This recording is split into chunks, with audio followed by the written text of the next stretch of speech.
Members of Parliament also shared their highlights and lowlights of the 2017 parliamentary session with us. The granting of the secret ballot during the vote of no confidence in President Jacob Zuma in November was a common highlight for many parties.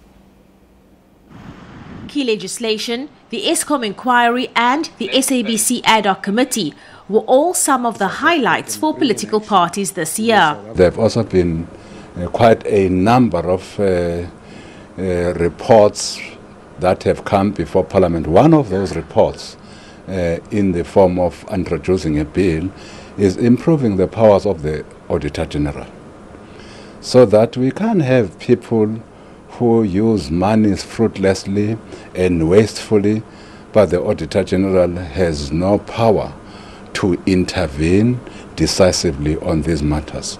So we do have regulations that are before Parliament to allow the Auditor General to intervene decisively and report these people who create serious misfortunes in the public domain, to report them to other agencies, law enforcement or whatever other agencies that can ensure that there are consequences for wrongdoing in the public service. So that's also one thing in our view that bodes well for our democracy, bodes well for spending of public finances. The very big event that we had this year, which is really, I think, was a bit of a game changer in South Africa, was the motion of no confidence in the President, where 177 members of Parliament voted to remove the President.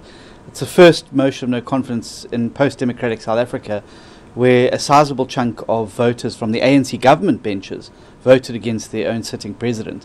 I think that what that started to do was put the blood in the water for a whole host of events that started to happen after that. The Gupta leaks, state capture, all that started to emerge after that. And I think that it was the unlocking of a key stone to be able to start driving those issues. We told the Speaker that she must use the secret ballot, and she refused, and we took her to court, and the court agreed with us to say that no, she can, because she has powers to grant the secret. I think an extremely positive event was the fact that the Medical Innovation Bill's objectives, one that we started 3 years ago with late Dr. Ambrosini, were met, and Parliament adopted the report, and the Medical Control Council are now using regulation to allow people to grow marijuana and process marijuana for medical purposes. I think that was a great achievement that the IFP made. For us, the highlight was surely the decision by the Speaker to decide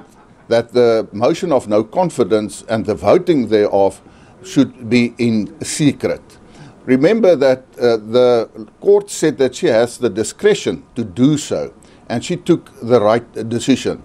And I think with that decision, she restored the integrity of Parliament, specifically as far as the people of South Africa is concerned. For a long time, we had been trying to impress it upon the Speaker and the other presiding officer that the task of the speakers is not to protect the executive from scrutiny by the legislature.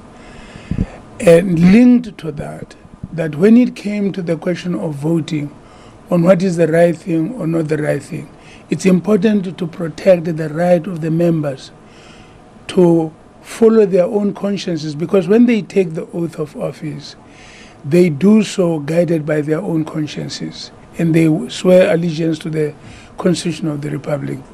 It was a very serious highlight that the Speaker recognized the right of and protected the members of the House to vote according to their consciences by providing them the protection of a secret ballot. It would be how the parliamentarians and Parliament worked during the SABC inquiry, trying to sort out one of the institutions of our nation which were facing challenges, and how united we were as MPs. Put our political differences aside, but I think that process was very effective. And over the past few months, you've also seen a number of instances where portfolio committees are beginning and starting to push back when it comes to the executive, where they understand the role and the mandate of Parliament as an institution that we have to play an oversight role over the work of government. The rise in the quality of parliamentary oversight over the executive. Scopus work on SASA, the parliamentary inquiry on ESCOM. I think generally Parliament came through this year as exercising and fulfilling its constitutional obligation to hold the executive to account in a way that has raised the awareness of the public to the work that Parliament does, but also to the ills, especially the corruption, the mismanagement of public funds that has hitherto been confined to the corridors of Parliament. And then the lowlights. For the ANC, the loss of lives of 3 MPs in 2017 ranks at the top of this list. One MP was on an oversight visit when the convoy he was travelling in was involved in an accident. We still need to say, how do we support properly members on their oversight work, even in terms of transportation? How do we transport them? How do we ensure that even people who drive them to these oversight scenes are people that will not get them into danger? For me, the lowlight has to have been the way that we've processed this budget this year. Very, very disappointing, the way that it's been rushed, clearly compartmentalised to ensure that the ANC are able to leave here in the first week of December so they can go out and campaign and deal with their conference. Moving forward, I think as the IFP, we are going to look at holding the executive to account more and more. They haven't done so this year. And especially holding President Zuma to account, and we've been vociferous in saying that there should be an oversight committee on President's vote 1. That is the only vote that doesn't have oversight. The lowlight surely was the way the President of the country answered questions in Parliament.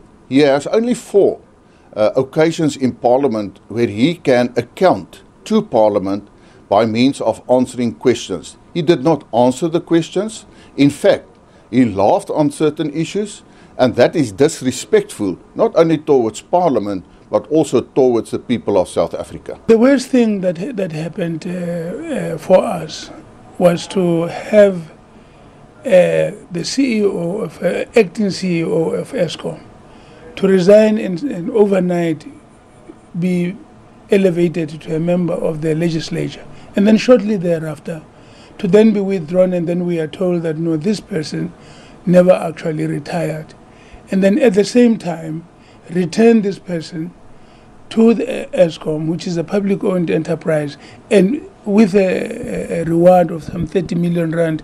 It was such an abuse of power, such violations of the Constitution. In fact, I'm still shocked that there has not been legal proceedings against Brian to send him to jail for defrauding Parliament. The low light would be how the executive has treated Parliament this year.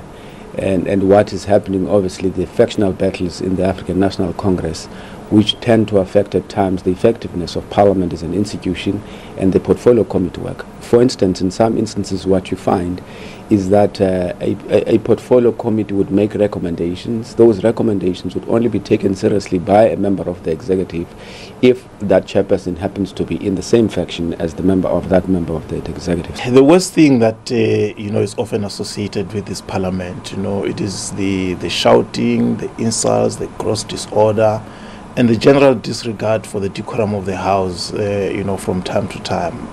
That, for me, is always a low light, because the message we're sending out there to our people is that we're just a bunch of thugs who have no interest in the issues that affect the people on a day-to-day basis, but, squabble over matters that have nothing to do with our people. I think this constant feature in the 5th Parliament is a very, very serious low light and indictment on all of us.